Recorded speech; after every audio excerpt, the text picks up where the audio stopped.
Hello and welcome to the Burn KC ScorchCast. I am your host, Alex Blackburn, here to bring you the good KC sports news. It's Wednesday. I understand that these normally come out earlier in the week, but it's been one heck of a week already. So I apologize for the late ScorchCast here today, but we got quite a bit to talk about. We got some Chiefs Super Bowl keys to the game, and just kind of going over the big wins that got them here, and just kind of going over the Super Bowl and what all it will entail. That's kind of our main topic for today. As you can see, I'm wearing a Chiefs Patrick Mahomes jersey, so I'm in the spirit. It's a spirit week at my full-time job, so that's cool. Got some college basketball news. Going to go over the Sunflower Showdown that was played this past Monday, as well as Missouri basketball's free fall. Got to go over that as well. And finally, we've got some Royals news, some big Royals news to go over. So, going to go over that. Going to go over the two previous topics that I mentioned, and we got a little bit more to go over as well. So strap in, sit tight, enjoy the show, and yeah, just as always, burn it down. Let's get started.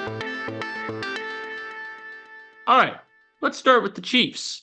The Chiefs are going to Super Bowl 58 after beating the Ravens 17-10 in the AFC Championship.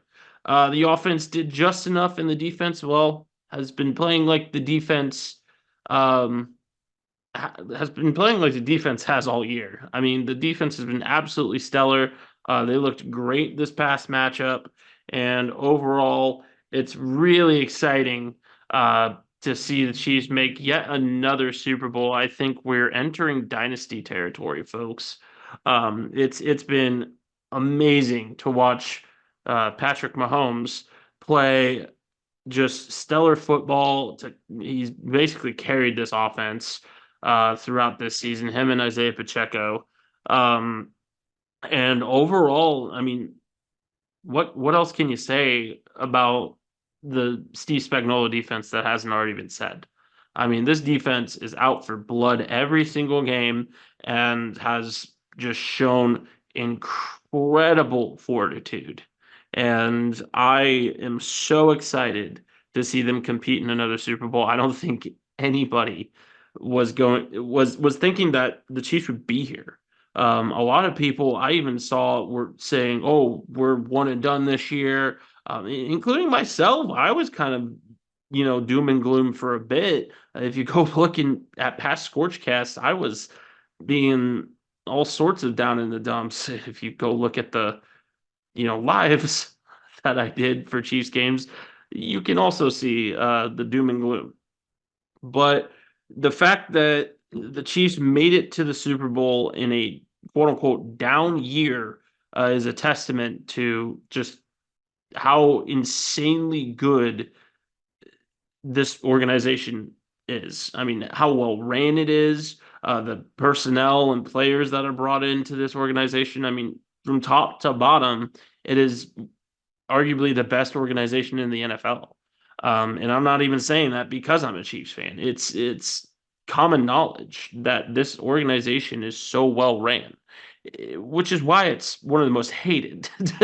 Is because, the Chiefs do stuff with such fluidity and such just general poise of, hey, like, we're going to be okay.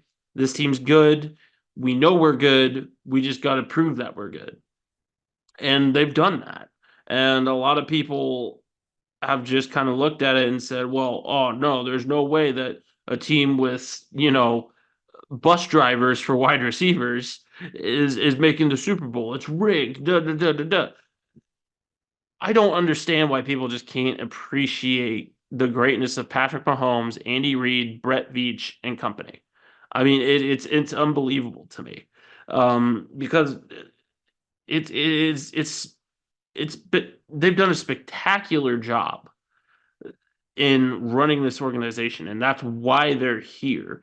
And to be honest with you, that's why the 49ers are back here, is because they're a well-ran organization as well. And Brock Purdy, say what you want about him, but he deserves his roses. I mean, he's a great player, and I know he's surrounded by talent. I know he's well, oh, it's the same thing that happened with Tom Brady. He's a system quarterback, and blah blah blah blah blah. Keep making excuses. Tom Brady's got 8 rings. So the fact that you're comparing him to Tom Brady is more of a compliment than it is a jab. Um, and I hate Brady as much as the next guy. I think he's a pompous and just overall not great human being. But, you know, he won. I'm sorry, I'm getting off track here. Just, it's going to be a great Super Bowl because these are two very well ran organizations going up against each other. And it's going to be really exciting to watch one of these teams lift the Lombardi. Obviously, I want to see the Chiefs lift it. But actually, I'm just going to leave that in the air. I'm not going to even put that out in the world. I'm just going to leave that point there. You could probably infer where I was going to go. But yeah, no, I think the Chiefs have a great shot at winning if they can do these 3 things. So the first thing is contain Christian McCaffrey. I mean, that is the number one thing that you got to do. You cannot let him get going. Otherwise, this entire 49ers offense gets going. And we saw that with Detroit. They got complacent. They sat back and, allowed these stars to work, and it ended up killing them. So you have to subdue the stars on this 49ers team. That includes Deebo Samuel. That includes Christian McCaffrey. That includes Brandon Ayuk. And, that includes Brock Purdy.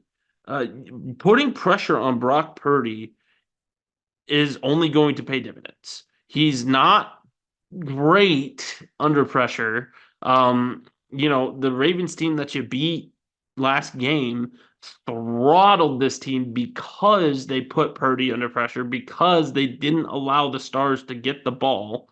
And frankly speaking, that's how you beat this 49ers team. This defense, the 49ers defense, is not nearly as scary as everybody makes them out to be. They're a much weaker version of what they were in 2019. And, I think a lot of people forget that. They got quite a few of the pieces from that 2019 team still there. Nick Bosa, Fred Warner, Eric Armstead, and, most of that defensive line, plus a few additions. But you look at the ends. Nick Bosa, I've noticed at least, he plays a 9 technique, but he loves to play inside. He thinks he's Chris Jones. And I think, and this leads me into my second point, you feed Isaiah Pacheco on the outside. You get him outside and you get him loose. He's incredibly fast. He's a great open field runner. You get him loose to the outside and you exploit Nick Bosa shooting in. You exploit Chase Young being lazy and taking plays off. You exploit this 49ers team stacking the box because that's what they're going to do once they see, oh, they're running the football. Let's stack the box. So I think to start the game, you hit that inside run as much as you can, and then you break one open, maybe on like a draw play or a counter or something along those lines. And in turn, that'll open up the passing game. This is not, the 49ers secondary of old. They still got great players like Lenore, like Shavarius Ward, and a few other guys, but it's tough because obviously the Chiefs wide receiver room is still the Chiefs wide receiver room, but seeing as, how MBS has stepped up, how Travis Kelce has stepped up, how Rashee Rice has stepped up, I think you have better, more motivated options in the postseason than you did in the regular season. Because MBS looks like he wants to play now. It looks like he's actually giving effort. And I think you reward that by maybe sending him on a couple deep routes once you have this 49ers team playing up close and playing the run a lot more, because I think that's exactly what they're going to do is they're going to see Isaiah Pacheco as public enemy number one, at least to start the game, and then work from there. Obviously, they're gonna cover Travis, they're gonna cover Rashee, but I think the more you run the football, the better a chance you have at winning this game. And I know that's a common, saying, but again, exploiting Nick Bosa's tendency to play inside, as well as, Chase Young's laziness. Because let's be honest here, his own team is saying that he takes plays off. That's huge. I think you win against that, vaunted 49ers defensive line when you play their weaknesses and you play them well, which Andy Reid knows how to do because Andy Reid is the most, now that Belichick's gone, at least the best mind in the NFL right now, the most accomplished, at least. So, and let's be honest here, now that the coaching carousel's over with and Belichick still doesn't have a job, I think he retires. But again, a story for another time. Point number three, we've seen a lot of complaining and just moaning from the 49ers. The field's too soft. The Chiefs hold a lot. We have to use this practice facility while the Chiefs get to use this practice facility. Cut out the noise. That's the biggest part of Super Bowl weekend is you cut out the noise and you deal with what you got. You play with what you've got because otherwise, it's going to become a mental battle. What happened with Patrick Mahomes' dad is what happened with Patrick Mahomes' dad. It's unfortunate, it's sad, but it's not Patrick Mahomes' responsibility. And Patrick knows that, I think. So I don't think that bothers him, at least right now, going into Super Bowl Sunday. The other distraction for the Chiefs, at least, is Kadarius Toney. Kadarius Toney won't shut his mouth. He keeps on complaining, saying the Chiefs are lying, saying the Chiefs aren't giving him the ball, this, that, and the other thing. Dude, you got to catch the ball. You got to be a reliable receiver. You got to be a guy that wants to be out there, that wants to be on a championship team, and that wants to play football rather than sit on the sidelines with whatever freak injury you have now. Because, frankly speaking, I don't know if it's injuries that are keeping him on the sideline. He may be telling the truth there. Because honestly, I think it's effort. I think it's the fact that, he was vaunted as, oh, he's going to be wide receiver number one this year, and he's underplayed or he's underwhelmed. And I think he's absolutely ridiculous. And frankly speaking, I don't want to see him in a Chiefs uniform next year. You have to put that aside, though, this week. You can't pay attention to the noise. You can't. And again, the Chiefs know this. They're a team that has been here multiple times in the past 5 years. 3 times, 4 times now, actually, in the past 5 years. So, I mean, the fact of the matter is that the Chiefs know what they're doing, and the 49ers seem like they aren't. So you play into that. And the 49ers, they got a loser's mentality already. So you play into that. You say, hey, we're going to exploit that and we're going to prove that we're the championship team. We carry the tradition of excellence and we shut our mouths and play football.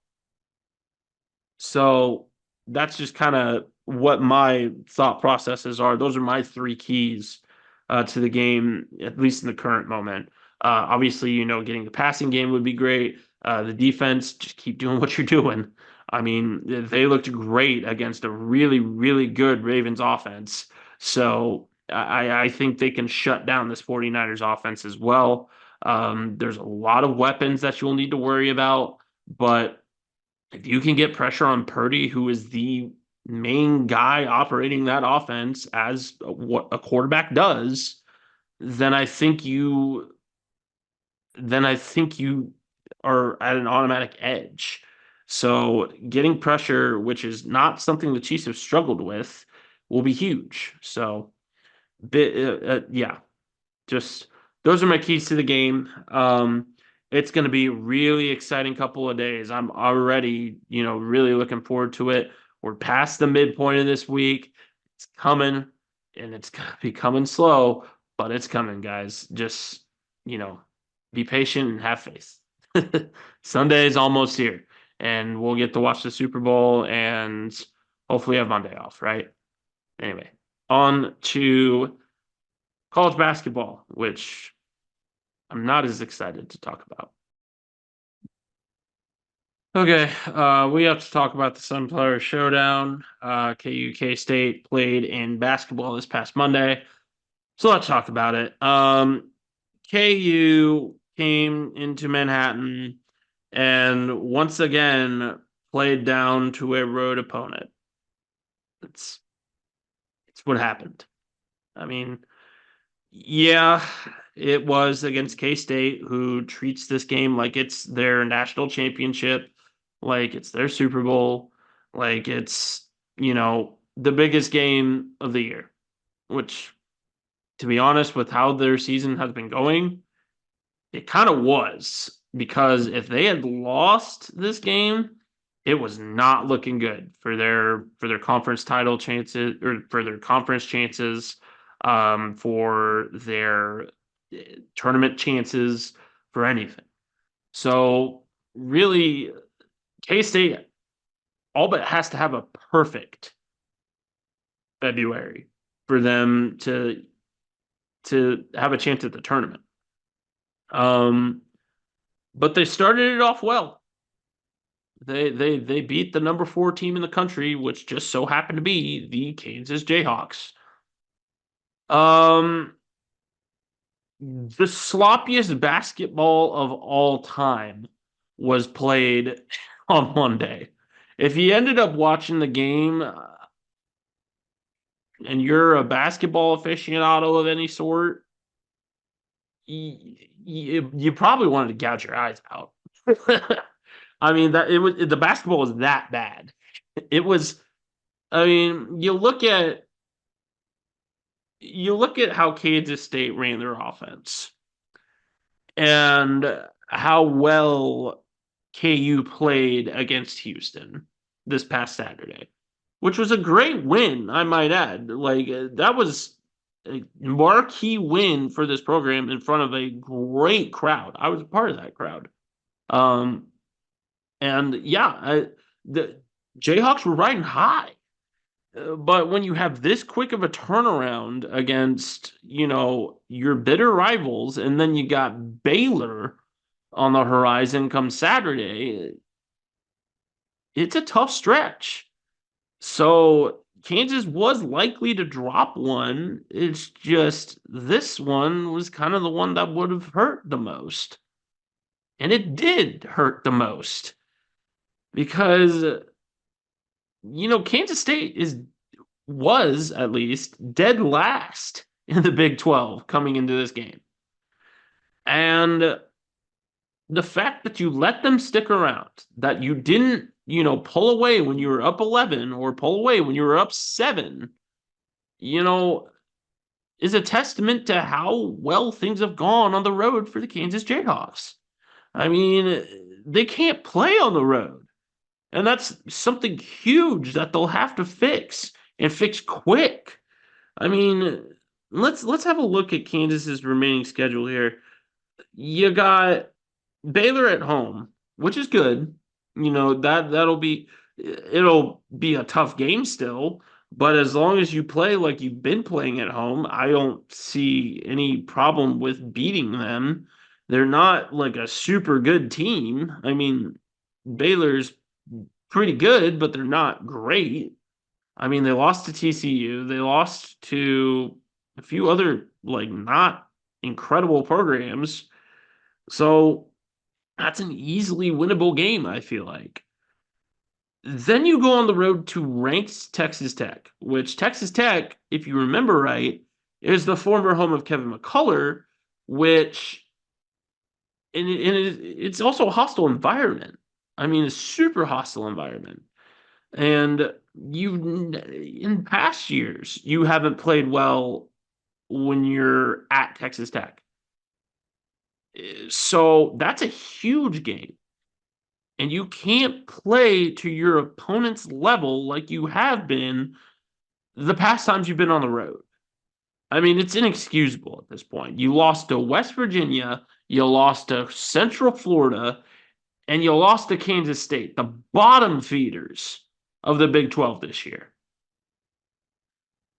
So there's really no excuse anymore. And then after that, you have Oklahoma on the road, which is not ranked at the moment, but they've been ranked and they're still 17-6. That's a team that could run you out of the building too. And thankfully you end off February with, what should be a win against Texas. Texas is the softest team in the NCAA this year. And then BYU, which they've been hit or miss this year. They've been better than in years past, but they're still BYU, and you still got them at home, which is nice. But then going into March, you got at Baylor, Kansas State's coming to town, coming to Allen, and then you got Houston in Houston. So it's time to put up or shut up for the Jayhawks. If you want any chance at winning the Big 12 this year, any chance, you have to be borderline perfect. I mean, it is. This is why so many people say there is a preseason number one curse with the Kansas Jayhawks. Because there is. I mean, how do you do this poorly on the road? And yet at home you do fine. At home you don't play to opponent levels. I mean, you haven't in a while at least, but you don't play to opponent levels. You play with the crowd behind you. And I get it, you don't have that, at Bramlage or at Hilton or at, any of these other places, but you're still Kansas basketball. You have to prove that you belong. And you have to prove that you're the top dog, that you're a blue blood every week. Otherwise, you're going to get laughed at. And you're getting laughed at this week because you lost to a crappy basketball team. This team lost to Nebraska. This team got ran out of the building by Houston. This team lost to Oklahoma State, a team that you beat by 30. So it's just it's unbelievable. I mean, this team, as of now, this team does not see the second weekend of the NCAA tournament. They don't. Johnny Furphy's a one and done. He'll be gone after this year. So that's a wasted year of talent that you have with the freshman phenom. Kevin McCullough is gone too. So you'll next year you'll need to find a replacement for him too. I mean, you have the best roster that you've had in a long, long time. It is time to load the wagons for Kansas. Otherwise, you're going to get embarrassed in March. As for Kansas State, like I said, you have to be perfect through February. I mean, you have to have a perfect month. And this is a great start, you know, great, great start. But I mean, let's pull up Kansas State's remaining schedule here. Give me just a second. But yeah, it just you started out very, very poorly. Like it was not a good start to Big 12 play. Um, you did beat Baylor, which is good, but getting beat by Oklahoma State is inexcusable. Getting ran out of your own building by Oklahoma is inexcusable. Yeah, yeah, yeah. Getting ran out of your own building by Oklahoma, inexcusable.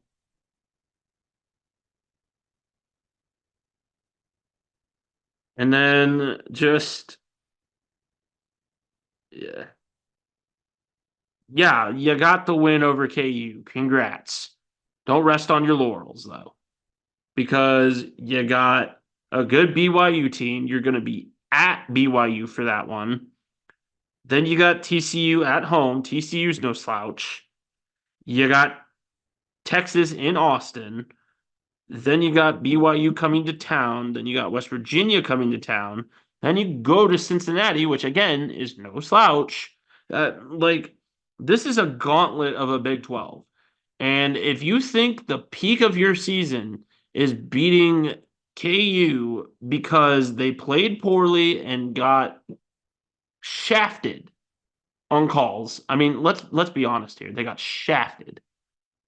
Kansas gets all the calls. They get all the calls.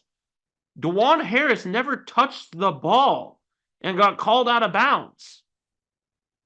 Kevin McCullough's foot never touched the line and he got called out of bounds.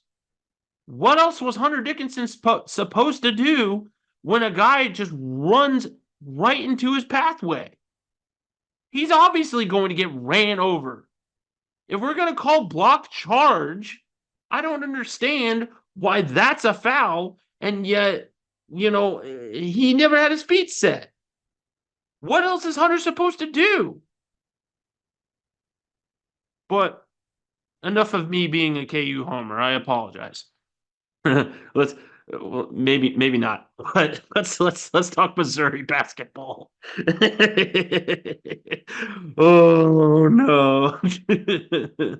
Dennis Gates might be getting fired. It's been bad.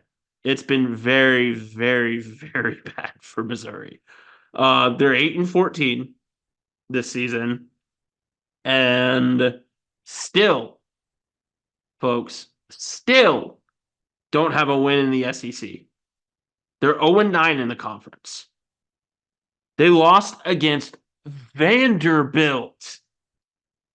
Let me wait, hold on. Because I honestly forgot how much they lost by. Okay, they only lost by 7. I thought they lost by more.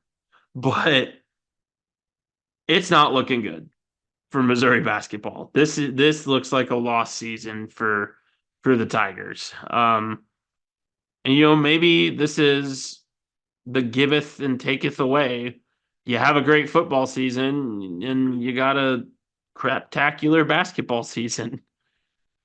I'm glad, well, it might be happening to Kansas, but like, goodness gracious.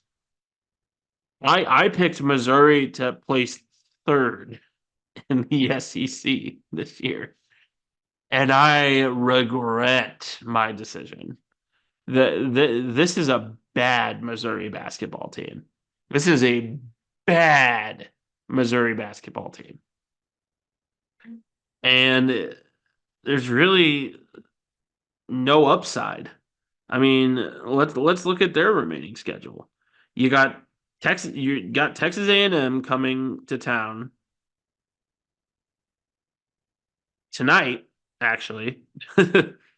um, so a Wednesday night game. against a 13-8 Texas A&M, which that's not a bad record. It's a way better. That's the opposite of your record. Like literally, like 13-8, 8-14. Basically the opposite. And then you have a team that is actually opposite you, the 14-8 Mississippi State Bulldogs, coming into town on Saturday, which, less than a 72-hour turnaround. No big deal. And then you go to Ole Miss, which is 18-5 right now. Oh, and then and then you round out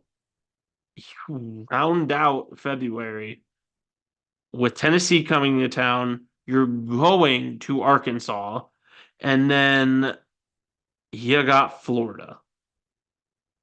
Mind you, Arkansas ran you out of your own building. So, how do you finish off the season?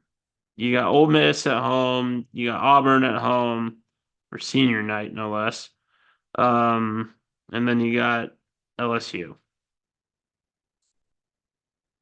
It's not looking good for the Tigers. I'm not even sure if they get a win out of that group. I'm serious. I don't know if they get a single win out of those remaining games. They're going to have to play their best basketball. They even sniff the NIT this year. So, not great for the Tigers. Not great. Let's talk the Royals. All right. Back to the good news. The Royals. Yes. The Royals signed a player, a star player at that, an all-star caliber player, to a multi-$100 million deal. I know you're shocked. You're flabbergasted, bamboozled, confusion. But they did that. They signed a player for more than peanuts. It is the biggest deal in Royals history. Bigger than the George Brett dealings. Bigger than any other dealing in Royals history by like over $100 million. I'm serious. Go look it up. I'm looking at the stat right now. The next highest deal is like Mike Sweeney. Let me look. Yeah, 72 million for Sweeney. 72 versus 288 million for 11 years. They have locked up a star player for the first time in franchise history. I mean,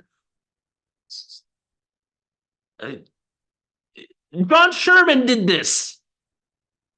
John Sherman, the guy that a year ago I loathed for not changing the TV deals, for not signing any marquee players, for running this program into the ground.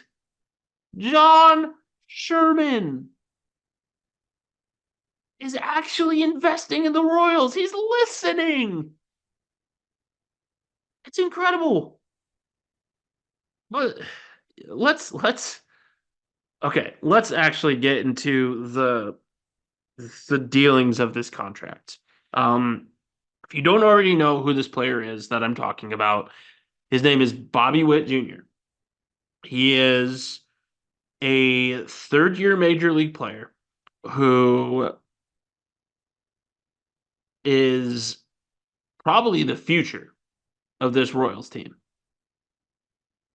Um, he's a shortstop that bats very, very well and is a great fielder to boot, and is probably the Royals' best shot at winning the AL Central. Plus a couple other guys. Baseball's a team sport, so but he is probably going to be the catalyst for Royals' success for years to come.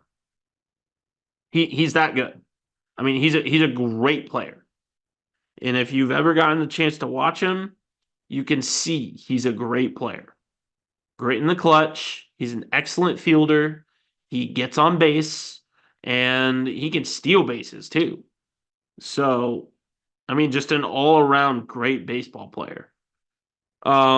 He signed an 11-year, $288 million plus deal. And that plus refers to the incentives that he can earn. He will receive roughly $2 million this year. Then in the 3 years he would have been eligible for arbitration, he will earn $7 million in 2025, $13 million in 2026, and $19 million in 2027. This is via AP, by the way. And then Witt will earn $30 million in 2028, and then $35 million each of the next 2 years.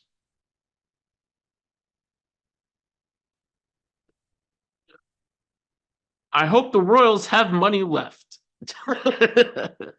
That's my one worry, is they just blew their load on this excellent player, don't get me wrong, but I hope that they didn't just blow their entire cash and their entire salary cap on one guy.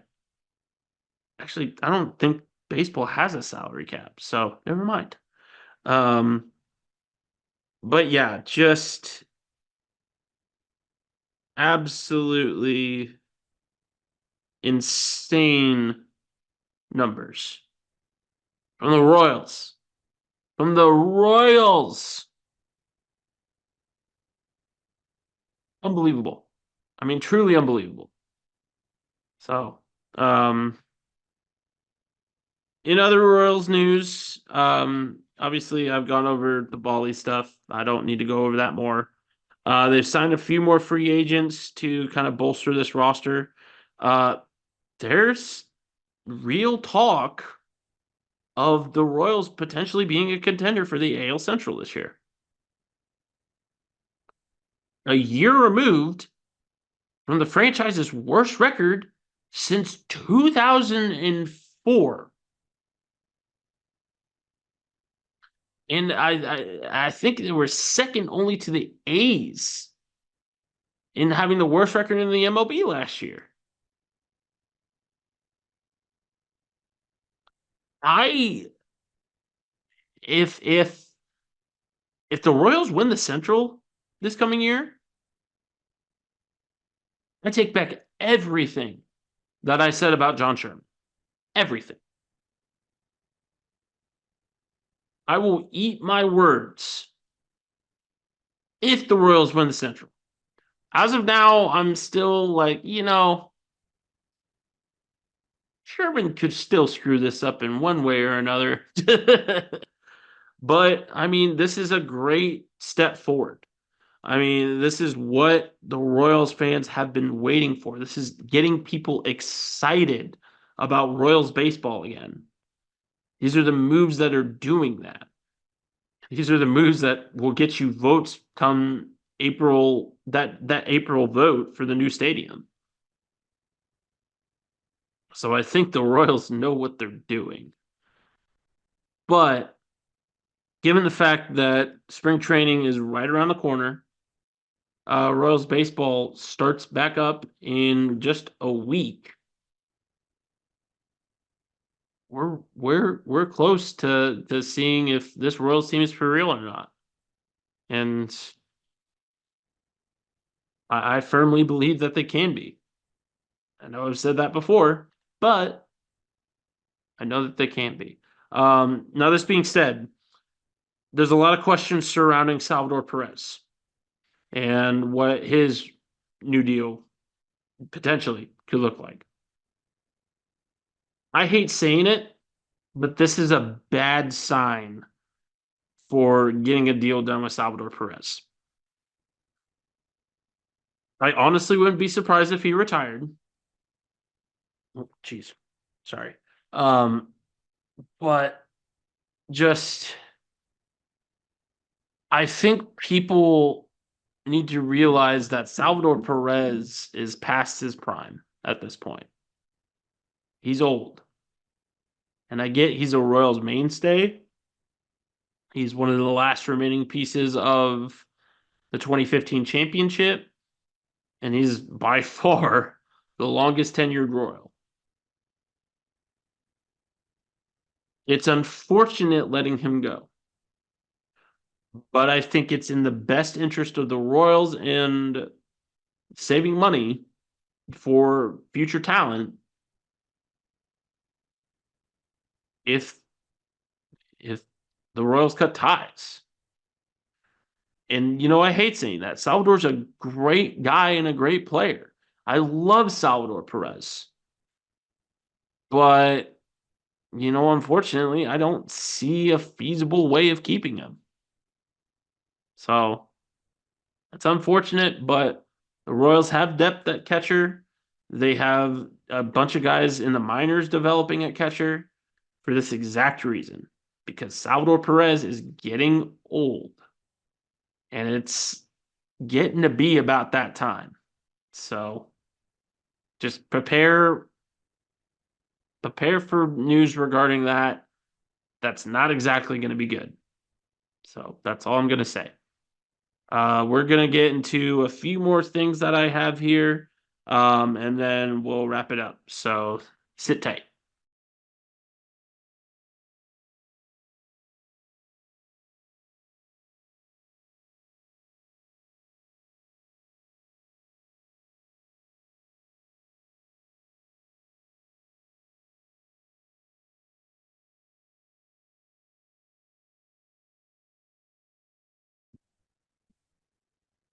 Let's talk about the burning question. Um, I asked you guys, what is the major revenue sport of the future? And I gave you a couple options, and I got some interesting answers. So let's go over. First and foremost, you saw the poll before this. It's pretty even down the line as to what everybody thinks will be the sport of the future. Um, so rugby sevens or 15s got around 40% of the vote, while pickleball got the other 40, and esports got 20%. Um,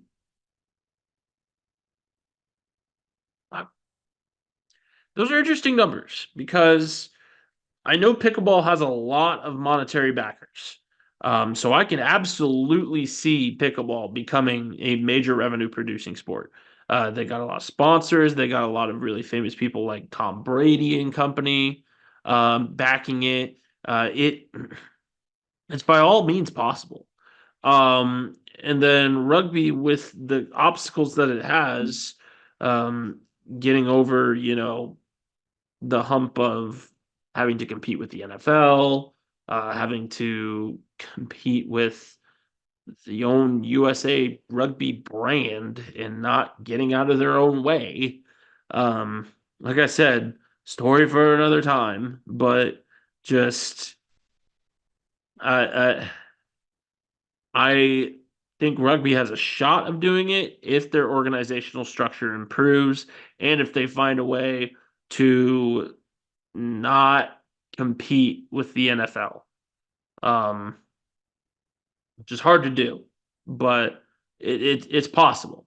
And I think people do get a kick out of rugby when they watch it. So, um, definitely, definitely some good thoughts via the poll here. But let's go over the Facebook comments because I think the Facebook comments are also pretty good. Let me find them first. There they are. So we got women's wrestling, according to my grandfather, and I think he means like actual like wrestling. It's not the stuff that's misogynist.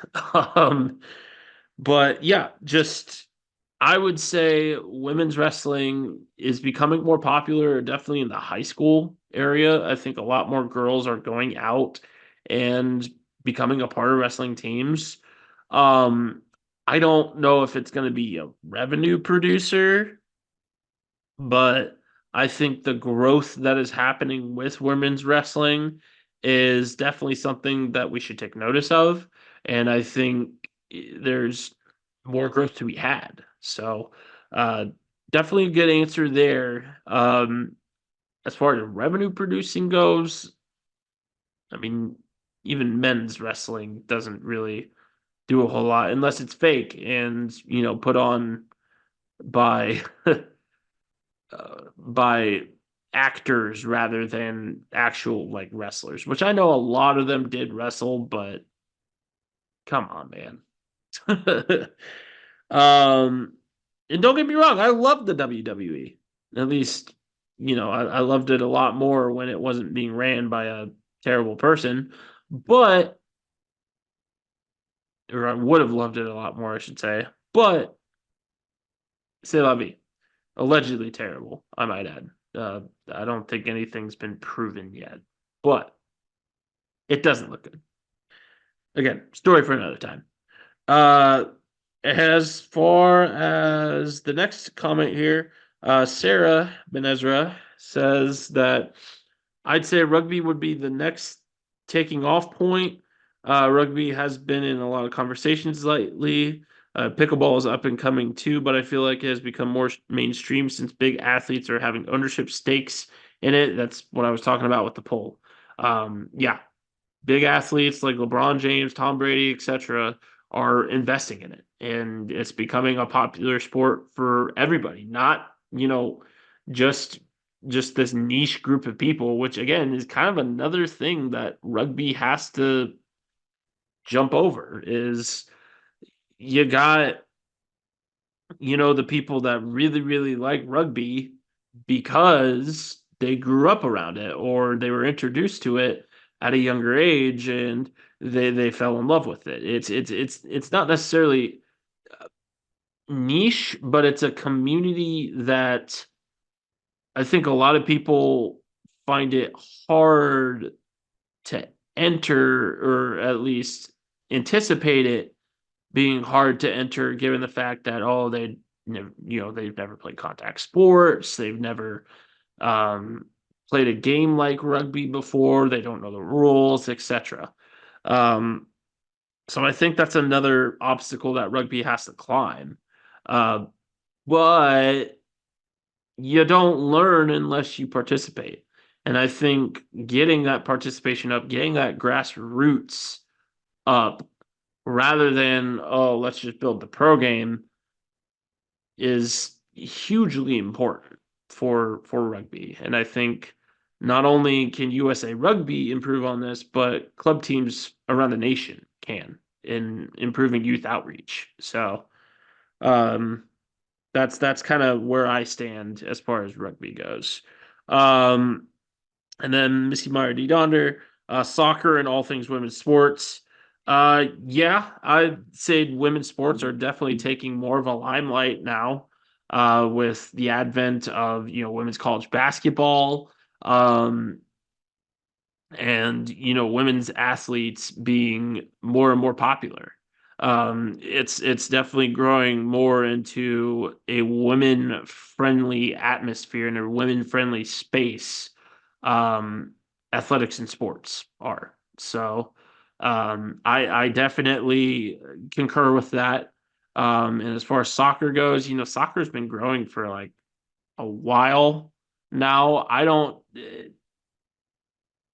see it producing any more revenue, especially considering that the MLS is kind of a retirement league now, for old, European and yeah, European players.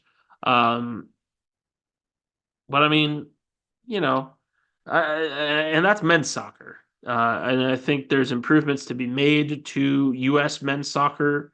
Again, going back to the grassroots and just continuing to build on those and to continue to build homegrown talent to put into the MLS is incredibly important. But at the same time, you're kind of going at a disadvantage when you've got the club system like you have in Europe.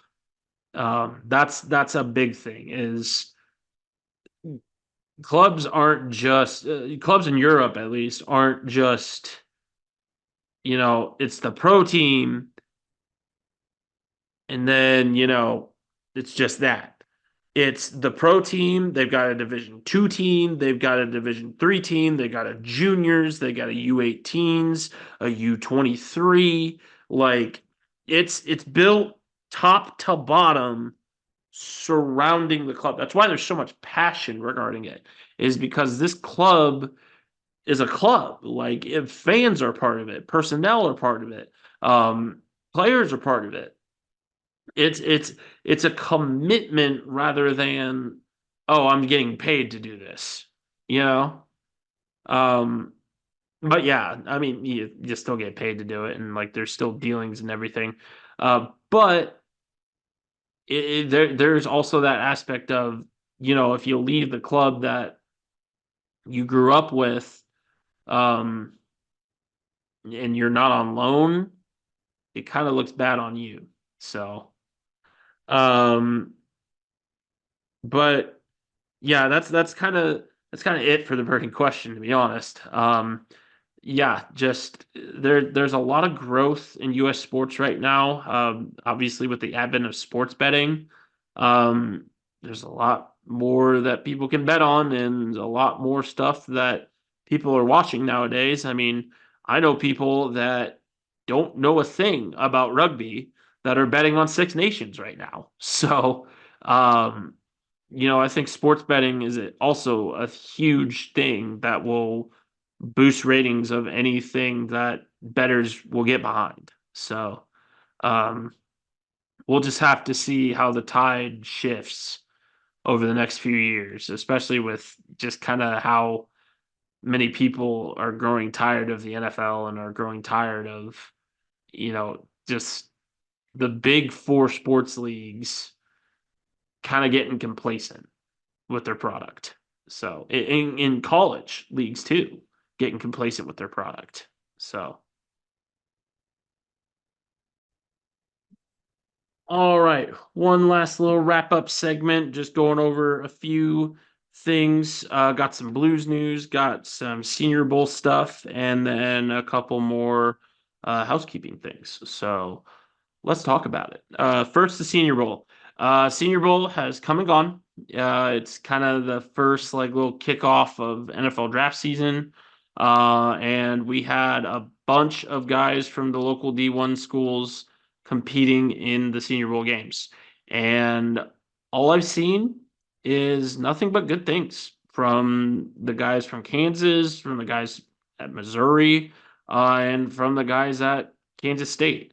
Um, let's start with the Kansas State guys. Ben Sinnott and Cooper Beebe both played in the Senior Bowl. They both did very well. Beebe seemed like he was pro ready, and Sinnott looks like kind of the second coming of potentially Kyle Juszczyk. Um, just with that fullback tight end kind of hybrid that the 49ers use with Juszczyk. Um, which is, by the way, is another weapon that the Chiefs will have to worry about come Super Bowl time, but not as big as the ones that I mentioned. Um, but Cooper Beebe looks pro ready. Ben Sinnott looks like a great hybrid tight end that will be an asset to any team that he goes to. I don't think he's the top tight end in the draft. I think that quite obviously belongs to Brock Bowers. But overall, not a bad showing at the Senior Bowl from either of the two Wildcat guys. As for the Tigers, um, what was their end's name? Cody Schrader played great. Let me just preface it by, or let me just say that Cody Schrader looked pro ready. I think he shoots up draft boards pretty easily. Um, so I wouldn't be surprised if he gets picked probably in the middle rounds, I'd say. I think the size is going to be his disadvantage mainly. But other than that, I mean, obviously he competed for the Doak Walker this year. He's a great running back, and any team's going to be lucky to snag him. I'm not sure what team exactly, but any team that is in need of a running back can find a gem in those middle rounds with Cody Schrader. Um, Let me see who else played for Missouri because Missouri had a great Senior Bowl. They had quite a few guys that played very well. Um, Let me see here. Sorry, I'm looking it up because okay. So we got Chris Adams-Drain, who kind of solidified his spot as one of the top corners in the draft. Or excuse me, Abrams-Drain solidified his position as one of the top corners in the draft. I think he's played very well. And then Darius Robinson is a guy that shot up draft boards. He's a defensive end that played exceptionally well. He was one of the main stories of the Senior Bowl, and I think he's one of the biggest risers from the Senior Bowl. So it'll be interesting to see where he goes. He showed great get off. He's incredibly quick, and just showed out for both the practices and the game. So solid game. They're solid outing from Darius Robinson. The only guy from Missouri that I didn't really hear all that much from is Javon Foster, which isn't a huge deal. Generally, Yo linemen uh, are not guys that you hear much from, so that's probably a good thing. Generally, when O linemen are talked about, that's not a good thing. So good on him. I hope that he can get drafted somewhere because it's always cool to see guys from local colleges get drafted. And then finally, Kansas. The two guys that participated in the Senior Bowl for Kansas were Austin Booker and Dominic Mooney.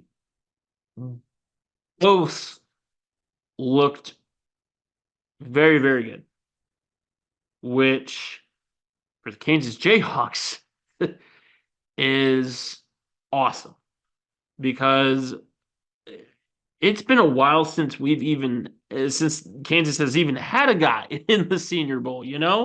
So this is an incredibly refreshing sight to see. It's a sign of, I think, things to come for the Kansas Jayhawks because Austin Booker looks spectacular. Austin Booker blew off the edge. He looked incredibly quick. Size might be a bit of an issue for him, as well as just that second effort of getting to the quarterback, because he really only has like that one move, but before he just kind of not necessarily gives up, but kind of just gets beat because he's just too small.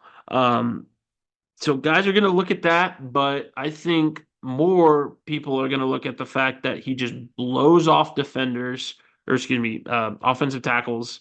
He contains very well the run, and then his coverage. He didn't really drop all that much in coverage, so that leaves something to be seen. But overall, he had a really good outing in the Senior Bowl, and I think he rises quite a bit from performing very well. Obviously, he earned all those accolades last year. I think that will service him well in his draft stock, as well as his Senior Bowl performance. For Pooney looks as advertised, and he's probably Kansas's best chance at getting a day one pick. Um, he looks stellar. I mean, he looked stellar while at Kansas. Um, he's a great run blocker. He is a versatile guy that can play anywhere on that offensive line, and he's got great technique. He's got great get off. He's really the only thing he's got to work on is his pass blocking. And yeah, that's kind of a red flag for pro scouts, but it's something that can be worked on and something that can be corrected. And even at this level. So, um, and he had a good Senior Bowl. So overall, I think it's looking good for the local guys. I think a lot of the local guys impressed. As for our Blues news, the Blues AGM is tomorrow at I believe 7:30 is what that said. Let me double check. 7 o'clock. Sorry, 7 o'clock. But Blues AGM is going to be at 7 o'clock. All players and old boys are welcome to it. It's just where they elect the new exec board, go over a few things. So if you're a Blues player or alum watching this, go head on down to the American Legion at 7 o'clock and join up there. And of course, you got the spring season coming along. It's going to be starting here pretty soon. Exciting times. It'll be a competitive spring season with the Blues Division Two, and it'll be a fun spring. I feel like we're going to Nashville. It's going to be awesome. And then finally, they did play at Midnight Sevens, which is an indoor rugby sevens tournament. Uh, didn't do as well as they had hoped, but still performed very, very well with how many props were on that team. Um, so kudos to those guys that showed up for that. I wish I could have been there, but I was coming back from Lawrence at that point. It was way too late. Just I can't do that anymore. I'm an old man. Um, but overall, nice job to the guys that went out and did that. Finally, as I was saying, some housekeeping stuff. Sports alternative history.